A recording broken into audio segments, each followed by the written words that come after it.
on as many dates as you can, get as much experience as you can, talk to as many people as you can in your dating world, especially in your 20s, until you find that person that you are willing to commit to and commit to them.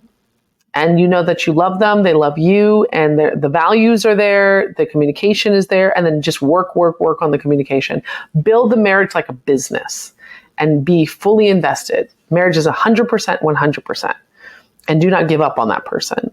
And make it a plan and a daily thing to put God in the middle of your marriage. If you're a Christian or not a Christian, put some sort of spiritual attainment, even if it's your meditations, put something outside of yourself to be in the middle of that marriage, and make sure you are fighting outwards. You're fighting the world together, not each other. And you look out together, not at each other as, because they can get very like, it's me against you, when it should be us against the world.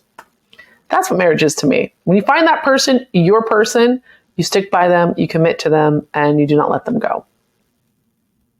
Sometimes things change, though. Sometimes that person doesn't find you attractive anymore, or they make decisions without you in mind. And sometimes the marriage falls apart when one soldier doesn't want to continue fighting the war together. And it can be painful. It can be tough, but you should not let that be afraid. That you should not let that fear make you afraid to enter into that. And be smart. Get a prenup. Why not? Get a prenup. Protect your assets. Men, if you're afraid, get a prenup. Go into it with assets. People are talking about modern women trying to take 50% of everything. Well, a lot of cases, they helped build 50% of what you have. So they deserve that 50%. I don't like this whole, now all of a sudden it's like, oh, she took half the house and half the everything. Yeah, well, she was there when he was building it. She was making the food. She was making sure he got out the door on time. She was waking up the kids and so he could kiss them goodbye as he went off to work. I mean, what do you think it is? He didn't get successful on his own.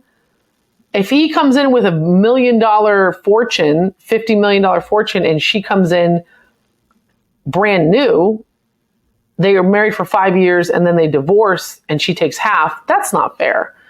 I agree. But if they've been married for 20 years, what do you think she's been doing? You don't think she's been working that whole time to be wife and mom? She deserves half the fortune. I know many men who are like, yeah, of course, she deserves it.